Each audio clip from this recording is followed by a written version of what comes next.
Assalamualaikum semua. Apa khabar? Semua sihat tak? Okay, bersama cikgu lagi. Hari ni kita akan belajar topik baru. Okay, sebelum ni kita dah belajar banyak tentang sel, mutasi, kromosom, mitosis, meiosis. Tapi hari ni kita akan belajar benda baru pasal rangka pertumbuhan. So, tajuk untuk bab 6 ialah sokongan, pergerakan dan pertumbuhan haiwan. Okey. Terdapat 3 jenis sokongan pada haiwan. Okay, pertama adalah rangka dalam. Maksud rangka dalam ialah tulang tu berada dalam badan. Okey. Ia mempunyai vertebrata. Vertebrata adalah tulang belakang. Okey, ada tulang atau rawan. Fungsi rangka dalam menyokong berat badan, melindungi organ dalaman, mengekalkan bentuk badan dan asas pautan bagi otot untuk pergerakan.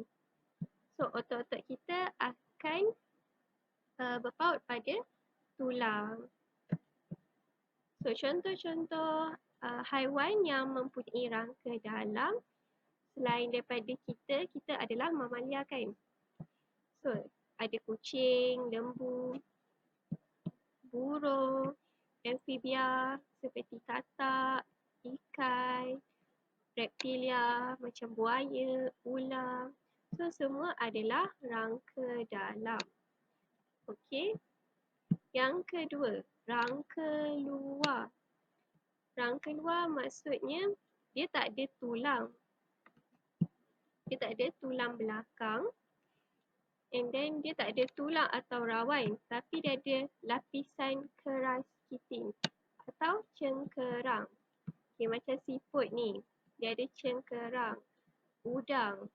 Dia ada lapisan keras. Perasan tak kalau kita kopek udang kan dia punya kulit tu keras sebab ada kitin.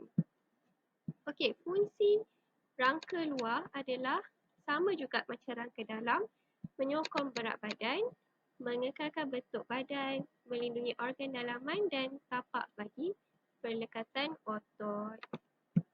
Okey, contoh-contoh rangka luar adalah serangga macam anai-anai, kumbang, udang, ketam. Okey, rangka yang ketiga adalah rangka hidrostatik. Untuk rangka hidrostatik, dia tak ada tulang atau lapisan keras. Okey. Dia mempunyai rangka hidrostatik. Lepas tu dia invertebrata, sama macam rangka luar, cuma dia berbadan lembut. Dia tak ada tulang belakang. Okey. Untuk rangka hidrostatik ni, contoh haiwan dia adalah cacing. Perasan tak bila kita terpijak cacing, dia macam lembik macam tu. Sebab apa? Sebab dalam badan dia mempunyai dinding berotot yang menutupi rongga badan. Dan ada bendalih. So, fungsi bendalih ini untuk mengenakan tekanan. So, pada dinding berotot badan, so dia akan jadi tegar. So, dia dapat kekalkan bentuk badan dia. Lepas tu, fungsi rangka hidrostatik adalah untuk mengekalkan dan mengawal bentuk badan serta pergerakan. So, hidrostatik ni, dia membantu dalam haiwan tu untuk bergerak sebab dia tak ada tulang. So, dia memang bergantung pada tekanan hidrostatik. Tekanan yang dikenakan pada bendalih. So, antara contoh rangka hidrostatik ialah cacing. Sebab dia lembik kan. Beluncas, obor-obor, tapak Sulaiman. Okey. Saiz rangka luar dengan pertumbuhan. Okay, pertumbuhan boleh diukur dengan membina graf. Unit pertumbuhan melawan masa. Okay, maknanya semakin panjang masa tu pertumbuhan dia macam mana? Adakah meningkat atau semakin menurun? So, graf untuk pertumbuhan dinamakan sebagai lengkung pertumbuhan. Okay. Untuk graf biasa kita ada paksi X yang mendatangi dan paksi Y. Okay. Paksi Y dia ada unit tinggi, isi padu, jisim segar dan jisim kering. Kalau paksi X biasanya masa, umur. Okay. Lengkung pertumbuhan bagi semua organisma berbentuk sigmoid. Okay. Nanti kita akan tengok bentuk sigmoid ni macam mana. Kecuali rangka luar.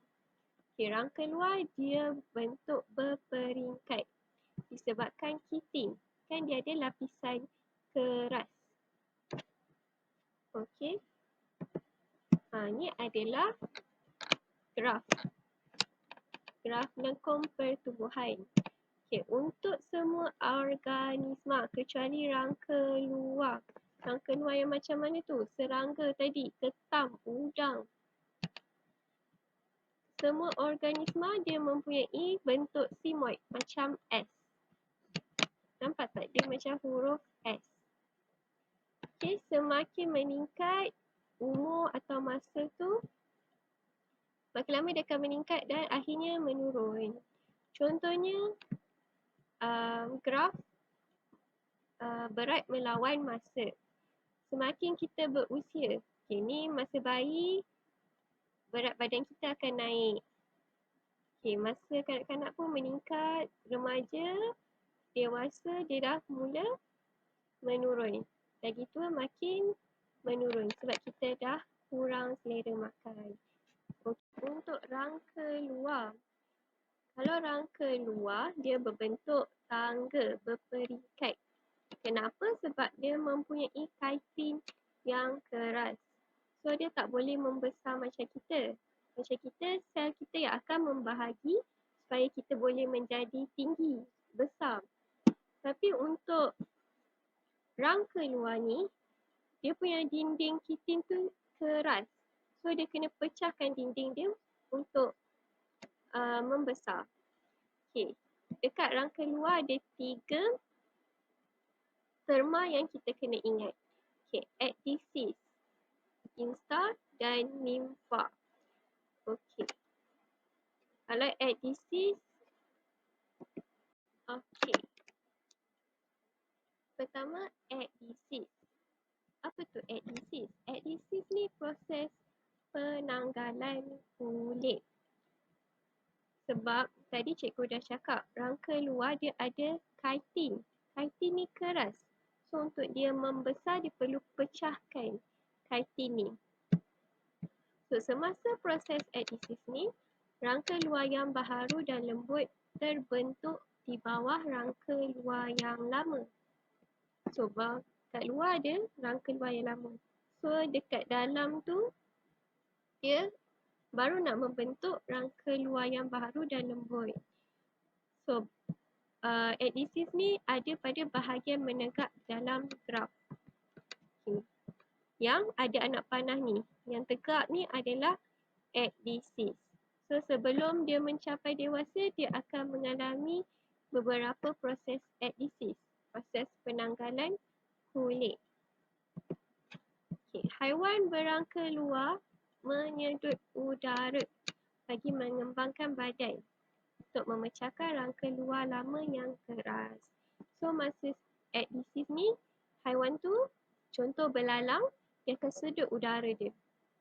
Sedut udara luar so supaya dia dapat kembangkan badan dan pecah rangka luar lama yang keras. So, barulah ada rangka baharu. So, pertumbuhan pesat berlaku untuk penambahan saiz organisma sebelum rangka luar mengeras. Kan rangka baharu tu lembut tadi kan. So, Jadi kat sini dia ada cakap rangka luar yang baharu dan lembut. So sebelum dia mengeras, yang haiwan tu akan membesar. Pertumbuhan tu pesat untuk menambahkan saiz organisma. Okey, tu adhesis. So adhesis, ingat proses penanggalan kulit. Apa jadi masa penanggalan kulit? Haiwan tu akan menyedut udara untuk kembangkan badan dia dan memecahkan lapisan rangka luar yang lama. So barulah rangka baharu dan lembut akan terbentuk. So sebelum rangka baharu tu mengeras, dia akan ada pertumbuhan pesat. So pertumbuhan ni untuk menambahkan saiz dia. Tapi nanti kita akan tengok video. Okey, untuk instar. Instar adalah semasa instar, rangka baharu lembut dibina di bawah rangka lama. Bahagian melintang di dalam graf. Okey, inilah instar. Bahagian yang mendatar tu.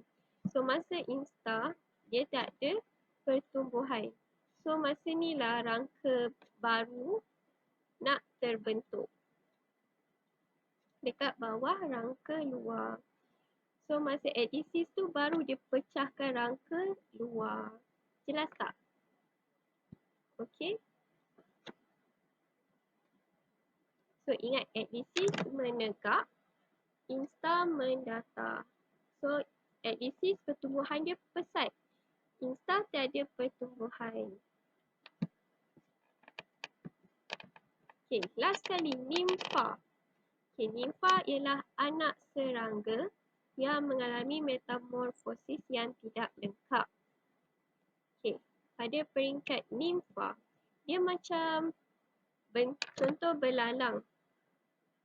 Okey, nimfa ni baby belalang. Dia sama bentuk macam belalang. Cuma dia tak lengkap lagi dia punya anggota. Okey, nanti kita akan tengok metamorfosis yang tidak lengkap. Okey. Peringkat nimfa, masa dia baby, masa dia nimfa, haiwan akan makan dengan banyak untuk membina tisu-tisu baharu dan mengalami pertumbuhan jisim. Sama juga macam kita manusia, masa kita baby, kanak-kanak, kita akan banyak makan supaya kita dapat bagi tenaga untuk membesar. So hormon akan mengawal setiap peringkat adhesis. Okey. Okey, kita ada dua jenis metamorfosis. Okey, metamorfosis ni macam life cycle, kitaran hidup untuk serangga. Macam kita daripada baby, kanak-kanak, remaja, dewasa, lepas tu kita berusia. Okay, tua. So untuk serangga dia ada metamorfosis daripada telur, larva, ke pompong, kemudian jadi rama-rama. Itu metamorfosis sempurna. Maknanya dia mengalami perubahan pada setiap peringkat. Nampak tak? Dia masa dia peringkat larva, dia tak sama macam peringkat dewasa. Kalau metamorfosis tidak sempurna, macam belalang, daripada telur, dia terus jadi bentuk dia sama dengan dewasa. Cuma dia punya struktur dia tak lengkap. Nimfa tanpa sayap. Dia macam baby untuk belalang tu. Lepas tu makin lama baru dia ada terbentuknya sayap. Dan last sekali dia akan dewasa. So setiap peringkat ni macam masa larva nak membentuk kepompong, dia akan ada beberapa adhesis, beberapa proses penanggalan kulit. Sama juga macam nimfa yang mula-mula ni nak jadi nimfa yang kedua, dia ada adhesis, proses penanggalan kulit. So adhesis ni penting untuk dia melengkapkan kitaran hidup dia. Okey. Okey, ini adalah proses adhesis yang berlaku dalam udang.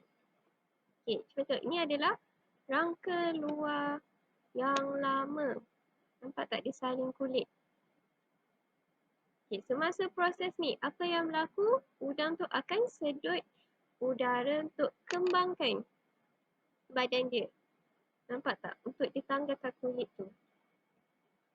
So, ni adalah rangka baru lembut.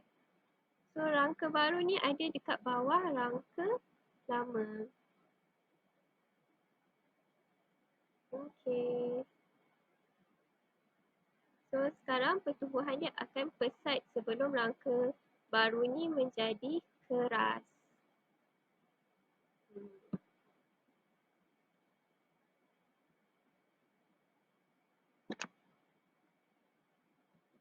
Okey, itu saja untuk rangka luar. So, sekarang kita akan sambung dengan rangka hidrostatik. Okey, macam mana cacing bergerak? Sebab cacing dia tak ada kaki macam kita. Lepas tu dia tak ada tulang. So, dia cuma ada bendali dan otot. So, dalam cacing, kita ada otot membujur. Otot membujur yang di dalam ni. Dan otot lingkar yang ada garisan-garisan ni. Okay, ni rongga badan. So, ni adalah rongga badan yang ada bendali. So, yang macam terkeluar-terkeluar ni adalah keta. Keta ni untuk mencengkam tanah. Okay. Dua-dua otot ni, dia berfungsi secara antagonis. Antagonis maksudnya berlawanan. Kalau satu mengecut, satu akan mengendung. Okey? Kita akan tengok di bawah ni. Okey. Semasa memanjang dan menipis. Semasa cacing tu memanjang macam ni. Memanjang dan menipis. Otot lingkar akan mengecut. Otot yang garis ni akan mengecut. Otot membujur pula mengendur. Itu dia berlawanan. Okay, tekanan hidrostatik. Yang bendali tu akan dipindahkan ke belakang badan. Kalau keta pula semasa memanjang dan nipis, dia akan melepaskan cengkaman. Okey, untuk memendek dan menebal. Okey, ni adalah memendek dan menebal. So, otot lingkar mengendur. Otot membujur mengecut. So, kalau nak senang ingat salah satu je. Kalau memanjang, otot memunjuk akan mengendur. Kalau memendek menebal, otot membujur akan mengecut. Pilih salah satu, mana nak ingat. So, kalau tekanan hidrostatik pula dia akan pindahkan ke bahagian depan. So, bahagian belakang ditarik ke hadapan. Dan semasa dia menebal, keta akan mencengkam tanah. Sekarang kita akan tengok macam mana cacing bergerak. So, kita ada anterior. Kalau dalam soalan keluar anterior maksudnya hadapan, posterior belakang. So, cacing ni nak bergerak ke hadapan. So, semasa proses ni nampak tak? Dia menebal dan memendek. So, semasa menebal dan memendek, otot lingkar mengendur. So, yang warna biru ni adalah otot lingkar. Dia lagi nipis daripada otot membujur. Otot membujur yang merah ni. Nampak tak? Dia lagi tebal. So, semasa memendek dan menebal, ingat otot membujur akan mengecut, otot lingkar akan mengendur. Dia berlawanan. Satu mengecut, satu mengendur. Kemudian keta. Keta yang macam kaki kecil-kecil ni, dia akan mencengkam tanah. Kemudian cecair hidrostatik ni akan dibawa ke belakang. Okey. Semasa dia memanjang dan menipis, otot lingkar yang biru ni lagi tebal daripada otot membujur. Otot lingkar akan mengecut. Otot membujur akan mengendur. So, cecair akan ditolak ke hadapan. So, kita tengok yang ni. Okey. Yang ni semasa dia nak ke hadapan. Semasa memanjang dan menipis, otot lingkar akan mengecut. Badan dipanjangkan ke depan dan cecair dialih ke belakang. So dia nak bergerak ke depan, dia akan memanjang dan menipis supaya cecair itu akan ditolak ke belakang. Kemudian, bila dia memendek dan menebal, otot membujur yang akan mengecut. So, ekor ditarik ke depan dan cecair dipindahkan ke bahagian pendek. So, semasa dia memendek dan menebal, ingat otot mengecut, otot membujur yang mengecut. So, bila dia mengecut, cecair itu akan pergi ke hadapan dan tarik sekali ekor. So, tu dia dapat bergerak ke hadapan. Okay, jelas tak? Mula-mula dia akan menipis dan memanjang. Okay, cecair itu akan dibawa ke belakang. Kemudian dia akan menebal dan memendek. So, cecair tadi tu dia akan hantar ke tempat yang memendek dan menebal tu, dan ekor dia pun akan ditarik ke depan. So, dia dapat bergerak ke depan. Okay. Sekarang kita akan belajar fungsi rangka dalam. Kita dah tengok rangka luar tadi, proses adhesis. Lepas tu rangka hidrostatik, dia ada otot membujur dan otot lingkar yang berantagonis, berlawanan supaya dia dapat bergerak. So sekarang rangka dalam. So untuk rangka dalam terbahagi kepada 3. Vertebrata darat, macam gajah yang hidup di darat, akuatik dan burung. Okay, kita tengok haiwan vertebrata darat. Okay, ni adalah rangka gajah. Okay, lengkungan pektoral adalah bahu, tulang bahu. Lengkungan pelvis, tulang punggung.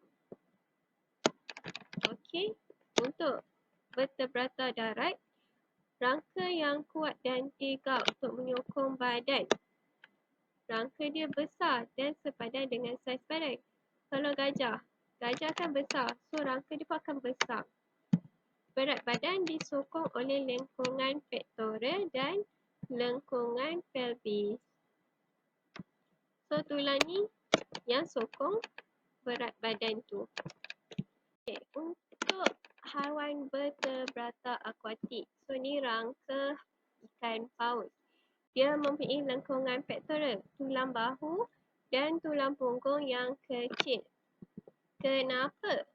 Sebab macam untuk vertebrata darat, berat badan dia disokong oleh tulang tersebut. Tapi untuk akuatik, berat badan dia dah disokong oleh daya apungan air. Macam kita berenang, kita boleh terapung sebab ada daya apungan air. So, haiwan ni boleh membesar lebih dari saiz rangka dan mempunyai rangka dalam yang lebih kecil daripada badan. Ikan paus badan dia besar, tapi tengok tulang dia kecil saja. Okey, dia berlawanan dengan rangka untuk vertebrata darat. So, burung pula. Okay, untuk burung. Burung dia ada tulang sternum, tulang dada. Tulang dada yang luas. So, dia tulang dada ni untuk tempat pelekatan otot.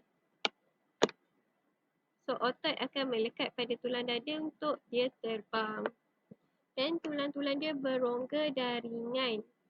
Tengkorak burung pun kecil. Sebab dia nak terbang, dia perlukan badan yang ringan. Okey.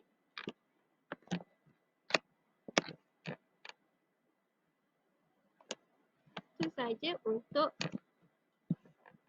fungsi rangka dalam. So, setiap rangka tu macam vertebrata darat, kenapa rangka dia besar? Sebab dia nak sokong berat badan. Kalau akuatik, kenapa dia kecil? Sebab berat badan dia ada daya apungan air. Kalau burung, tulang dia mestilah ringan dan berongga untuk memudahkan dia terbang. Dan dia juga mempunyai tulang sternum untuk pelekatan otot. Okey. Sekarang kita pergi kepada sistem rangka manusia. Okey, ni adalah kita. So, sistem rangka manusia terbahagi kepada dua. Rangka paksi dan rangka appendage. So, kita akan tengok rangka paksi. Rangka paksi maknanya yang straight ni. Okey, dia mestilah ada tengkorak. Dekat tengkorak kita ada apa? Tulang kranium. Tulang kranium. Yang atas ni untuk melindungi otak. Tulang muka. Okay, ini adalah tulang muka. Memberikan bentuk asas. Tempat letak mata, hidung. Dan menyokong gigi. Okey. Itu dalam tengkorak. Okey. Yang kedua adalah sternum dan tulang rusuk. So, kita mempunyai 12 pasang tulang rusuk. Okey. Kiri dan kanan. Ini 1 pasang, 2, 3, 4, 5, 6, 7, 8, 9, 10, 11 dan 12. So, dia bersendi dengan vertebra thorax. Maksudnya dia bersambung dengan tulang belakang di bahagian belakang. So, ni gambar ni pada bahagian hadapan. Sebenarnya dia sambung sampai belakang. So, kalau pergi pasar tengoklah tulang rusuk lembu. Okey. 7 pasang tulang rusuk bersendi dengan sternum secara terus. So, 7 pasang dia akan bersambung dengan tulang sternum secara terus. Nampak tak? Tetapi 3 tulang rusuk, ni tulang rusuk bersambung secara tidak langsung. Untuk pasangan 8, 9, 10, dia bersambung secara tidak langsung. Dia kena guna rawan. Untuk sambung kepada tulang dada ni. Dan 2 tergantung bebas. So, 2 lagi tergantung bebas. Dia tak sambung dengan mana-mana pun tulang. So, 1 sampai 10 yang sambung dengan sternum. 2 lagi dia tak sambung. Okay, tujuan sternum dan tulang rusuk untuk melindungi organ utama. So, contoh dia jantung, peparu semua kat dalam tulang rusuk ni. Okay, yang ketiga dalam rangka paksi adalah turus vertebra ataupun tulang belakang. Mempunyai 33 ruas tulang kecil ataupun vertebra. So, ni contoh ruas tu, vertebra. So, tulang belakang kita terdiri daripada tulang-tulang kecil ni yang bersambung. So, bila dia bersambung, dia akan membentuk satu tulang belakang yang boleh lentung. So, kita boleh bongkok. Masa rokok pun kita bongkok. So, tu sebab dia boleh lentung. So, fungsi dia untuk melindungi saraf tunjang. Okey. Saraf tunjang ni pentinglah untuk mengawal aktiviti dalam badan kita. Dia daripada otak, dia akan koordinasi semua aktiviti dalam badan kita.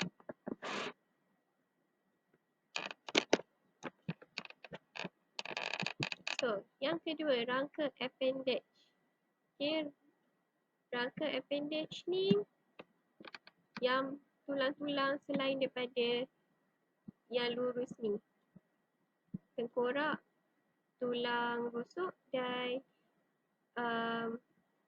Turus vertebra. So rangka appendage kita ada lengkungan pectoral. Okay. Lengkungan pectoral ada dua, clavicle dan scapula. So tujuan dia untuk menghubung tulang tangan dengan rangka paksi.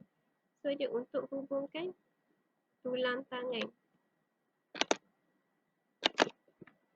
Okey, ni adalah lengkungan pectoral. So clavicle tu tulang collar yang dekat leher kita ni, boleh rasa. Ni clavicle. Lepas tu scapula. Okay, dia dekat bahu kita. Scapula kat belakang ni. Okey, tujuan dia untuk hubungkan tulang tangan ni dengan rangka paksi. Okey. Okey, sekarang kita akan tengok tulang tangan. Tulang tangan yang ni. Okey. Tulang tangan ada humerus. Humerus. Yang ni kan tadi kita dah tengok bahu. Kita ada humerus. Okey. Kemudian ada radius ulna.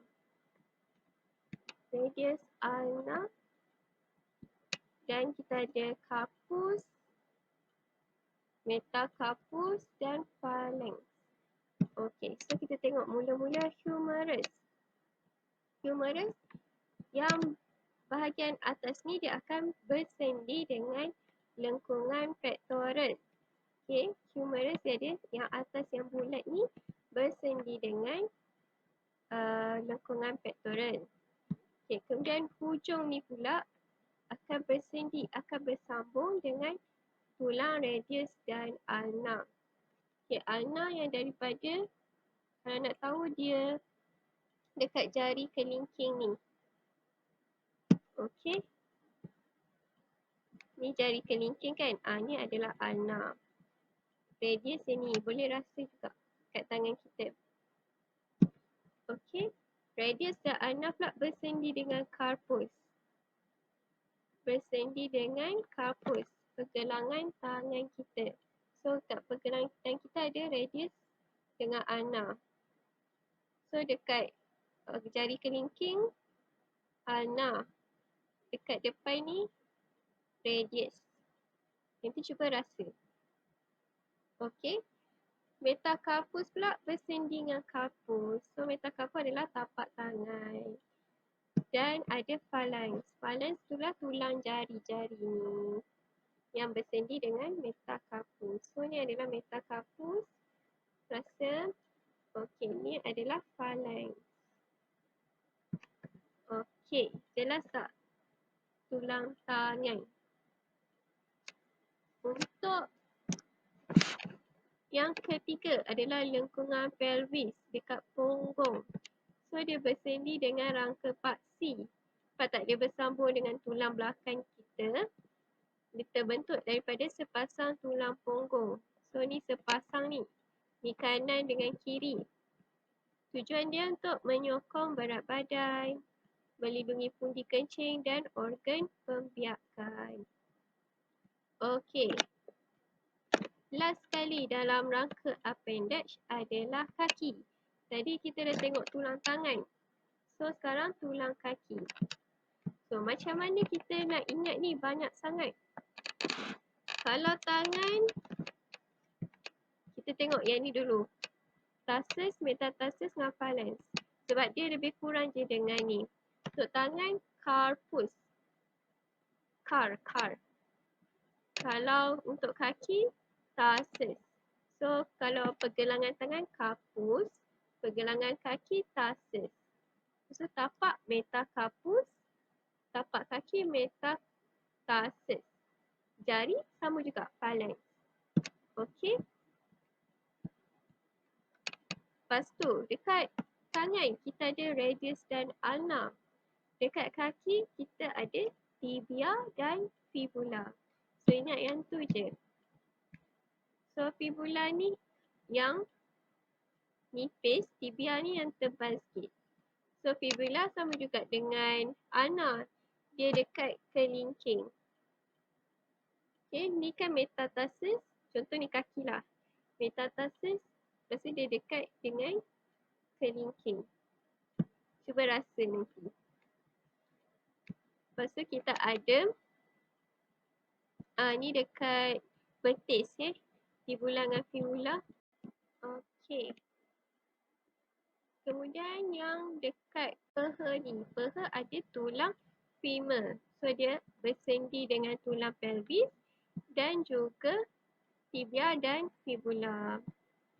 Okay, senang tak? Okay, ingat rangka manusia ada dua. Rangka paksi daripada tengkorak, tulang rusuk dan tulang belakang. Kemudian ada rangka appendage yang tepi-tepi ni yang bersambung dengan paksi. Kita ada tulang tangan. Tulang tangan ada humerus, radius ulnar, carpal, metacarpal dengan phalanx. Metacarpus. Okey, kita ada tulang bahu juga. Lengkungan pectoral, clavicle dengan scapula. Kemudian ada pelvis. Dan ni tulang kaki. Tulang kaki ada dekat peha femur. Dekat betis tibia dan fibula. Lepas tu tarsus, metatarsus dan phalanx. Okay, senang kan nak ingat? Okay, kita ada dua jenis tulang. Tulang padat dan tulang berongga. So tulang padat ni yang kat luar, yang putih tu. Tulang rongga ada dekat dalam. So untuk tulang padat, compact bone tulang padat, dia berat, keras dan padat. Okey, untuk tulang berongga, dia ringan. So tadi kan kita dah belajar burung ada tulang berongga. Sebab dia nak terbang, dia perlukan rangka yang ringan. Ringan dan kuat daripada tulang padat. Contoh kita ada dua tulang. Satu tulang rongga, satu tulang padat. Dia sama berat, sama panjang, tapi tulang rongga ni akan lebih kuat. Memerlukan kalsium dan fosforus yang kurang, memudahkan vertebrata bergerak dengan lebih cepat. Contohnya burung untuk terbang. Okey. Okey, sekarang sistem sokongan dan faktor kestabilan haiwan. Okay, ada dua faktor. Pertama, pusat graviti. Pusat graviti ialah titik keseimbangan sesuatu sistem sokongan atau objek. Contoh, semakin tinggi objek tu, pusat graviti dia pun akan tinggi. Macam ni. Okay. Dia punya titik keseimbangan dia. Macam manusia, pusat graviti kita. Okay, semakin rendah kedudukan pusat graviti, dan semakin rendah objek tu, semakin stabil. Okay, ni rasa masa sekolah rendah pun kita dah belajar pasal kestabilan. Dan luas tapak. Semakin luas tapak objek tu, ataupun semakin besar dia punya luas tapak, semakin stabil. Cuba kalau awak berdiri, tak guna dua belah kaki. So, mesti tak stabil kan? Kita perlukan dua-dua kaki. Okay. Penyelesaian masalah kestabilan bagi haiwan. Contohnya zirafah. Zirafah dia tinggi. So, macam mana dia nak minum? Dia akan mengangkangkan kakinya. Kenapa dia kangkangkan kaki dia? Untuk besarkan dia punya luas tapak. Dan dia akan rendahkan badan dia. So bila dia rendah, pusat graviti pun akan rendah. So dia dapatlah minum. Okey, untuk kangaroo pula. Kangaroo melompat dan berdiri menggunakan dua kaki belakang. Menggunakan kaki ni. So bila dia berdiri, dia menjadi tidak stabil dan mudah tumbang. So kangaroo menggunakan ekor dia sebagai tongkat untuk menambahkan luas tapak kangaroo ketika tidak bergerak. So bayangkan dia tak ada ekor ni. So dia akan tumbang. Sebab dia tak stable. Badan dia pun macam bongkok macam tu. So dia perlukan tongkat. Okey, last sekali. Haiwan badak sumbu. Untuk haiwan yang berbadan besar, biasanya dia akan ada kaki yang kecil. So, sebab untuk merendahkan pusat gravitinya. So, kalau kaki dia panjang, so dia tak stable lah dalam badan dia besar. Okey? Jelas tak untuk tajuk ini? So, ingat dua faktor kestabilan, luas tapak dan pusat graviti. Semakin tinggi pusat graviti, semakin tak stabil. Ataupun semakin kecil luas tapak dia pun tak stabil. Okey?